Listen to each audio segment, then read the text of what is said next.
Melissa recently started working at a 24/7 convenience store, just 10 minutes out of her neighborhood. It was located by a busy highway where it would be flocked during the rush hours, but otherwise nearly empty. Melissa's work schedule varied. Sometimes her boss wanted her to take over the night shift, while sometimes he wanted her during the day shift. It was difficult and totally not worth the effort working at a small, cheap convenience store, but Melissa needed a job, and her boss was paying her more than the usual wage per hour. With the extra money she was making, she rented a new one-bedroom apartment and moved out of her small studio. But even with all the luxuries she could afford now, life was still a little stressful because Melissa suddenly always felt like someone was following her, keeping an eye on her, and Melissa only suspected one person. Her boss, Gilbert Turner. He was in his 30s. There was no lying about how weird he was. Melissa didn't know whether to regret or just deal with having accepted the job because she knew she had only gotten it because Gilbert had his eyes on her.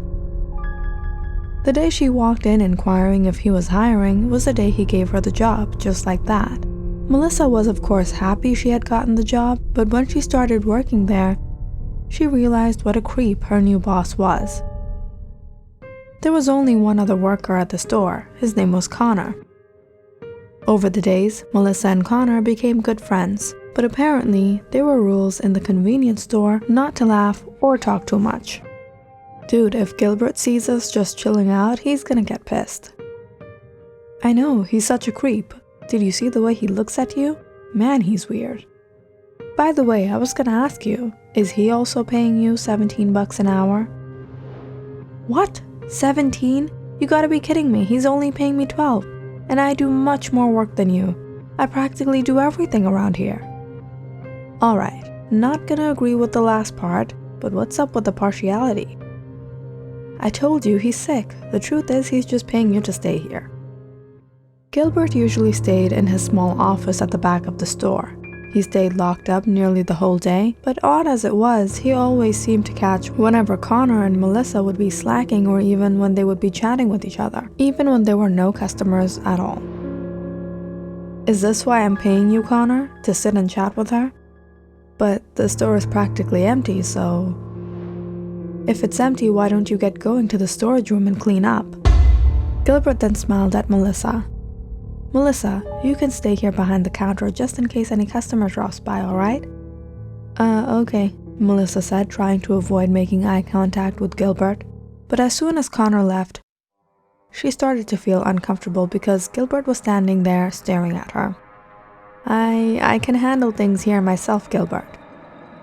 Yes, of course you can. That's why I hired a competent woman like you. But I was wondering whether you'd like to spend the time differently tonight. I can give you the rest of the shift off. Melissa felt awfully embarrassed. That's alright. It'll be just me and you. On our first date. I've been waiting for this moment for a long time. I'm sorry, Gilbert. I'm really not looking forward to getting involved with anyone. I have college and other things I have to worry about. I rarely have any time. But those were just excuses. Melissa didn't want to offend him and lose the job, but then again, now working here after rejecting him would be awkward. Gilbert suddenly looked enraged. He pounded the counter heavily before he left, murmuring under his breath.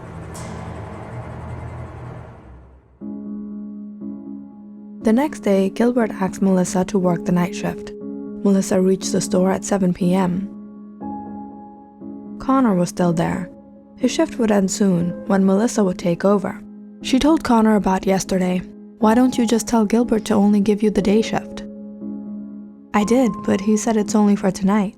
Why? What's so special about tonight after you rejected him yesterday? This guy is a creep, Melissa. Better yet, you act sick and take the night off. Let's see how things go. Maybe I might even do that. Connor grabbed his things and went out the door. Not a lot of people came to the store at night. Melissa would be all alone with Gilbert. Do you have a box of screws or nails? Here you go, that will be $6.99. As soon as the customer went out the door, Melissa heard Gilbert's office room creak open.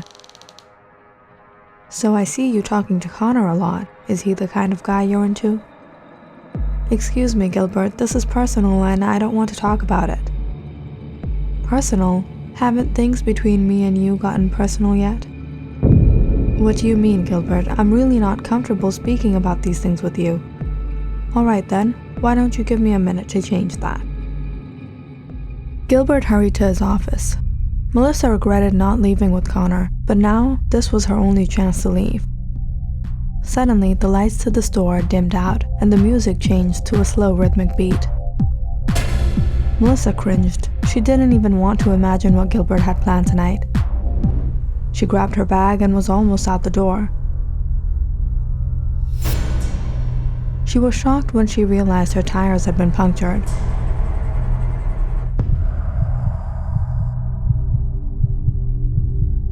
Her heart started to beat seeing Gilbert staring at her through the glass. Had he done this to trap her? Melissa didn't know what to do. She looked around desperately hoping someone would be nearby to see her. Just then, she saw the man who had come in the store a while back, just outside the parking lot. She approached him nervously and said, "Mister, could you please escort me to the nearest bus stand? It's late and I think someone is following me."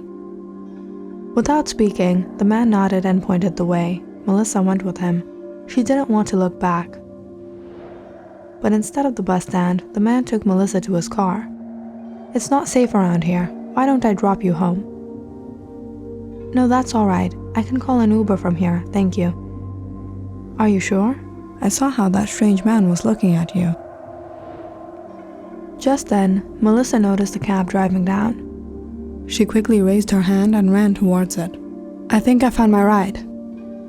Melissa hopped into the cab. As they passed the store, she saw Gilbert still staring out the glass.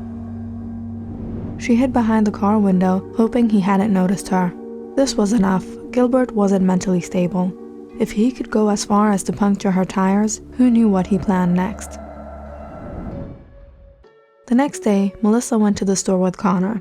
She had her car towed, and she quit the job. To her surprise, Connor also quit, saying he wasn't comfortable working for a guy like Gilbert. Things were better for a few days, but quitting the job wasn't enough for getting Gilbert out of Melissa's life. It was on the next Friday that Melissa opened her door to find Gilbert waiting outside. Melissa immediately tried to shut the door on him, but Gilbert stopped her. "Am I not good enough for you?" "Gilbert, I told you I'm not ready to be in any kind of relationship right now. I have bigger things to worry about." "Well, we can work on your goals together, can't we? I'm here to support you. I'll give you everything you need." "No, Gilbert, we can't, and I don't want to talk to you about this or about anything anymore. Leave me alone." That day, Melissa managed to shut the door on Gilbert, but that didn't stop Gilbert from trying. He would wait for her outside her apartment building or by the bus stop. Melissa started to become paranoid, always feeling like someone was following her. "Gilbert is crossing the line. I don't know what to do. I don't even feel safe in my own apartment." "Hey, I'll fetch you a good idea. I can stay at your apartment for a few days. If Gilbert thinks we're together, maybe he'll back off." "Not bad, but do you think it would work?" "We could try. Or maybe he just needs this fist to teach him a lesson." "And you would do that for me?" "Yeah, 'cause that's what real men are about. And besides, I kinda always wanted to." Melissa agreed to have Connor over for the next week, during which she spotted Gilbert around the apartment building a few times, after which he suddenly disappeared. A few days had gone by like that, and Melissa had assumed that the plan worked.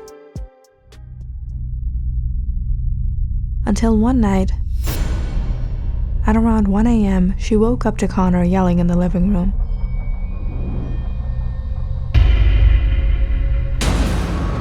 She was horrified to see a man had pinned him down to the ground, holding a knife in his hands.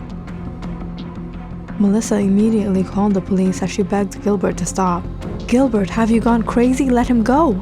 As soon as police sirens were heard, Gilbert jumped off of Connor and fled out the window. Connor hurried to follow, but Melissa stopped him. "Leave him, Connor. Are you okay? He's getting away. Leave that to the police." Melissa and Connor told the police what had happened. The police immediately set out in search for Gilbert Turner. They found him huddled over his desk in his office at the store. He was in a horrible condition of depression, bottles and medications strewn across the room. He was arrested when police found evidence of him stalking Melissa around her home and during the time she worked for him. "You people can't arrest me like this. What wrong did I do? All I ever did was fall in love with her." Numerous video footage and pictures of Melissa were found on his computer and stocked in his drawers. Melissa was able to get a restraining order, and Gilbert was put on probation for 2 years. Melissa was able to return to her usual life, but she could never really get rid of that feeling that someone was in her apartment in the middle of the night, or following her on a lonely street. Probation might have been a solution for a criminal, but it wasn't a solution to obsession, what Gilbert had for Melissa.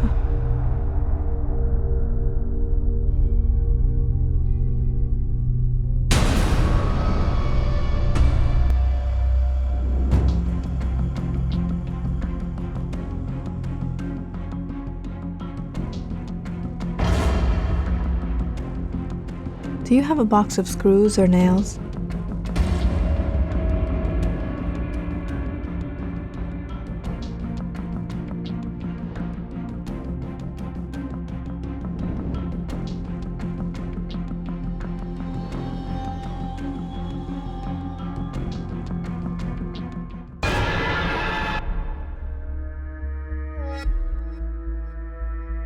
Click on the subscribe button and check out more awesome videos on our channel. And don't forget to press the bell icon because you know it's interesting.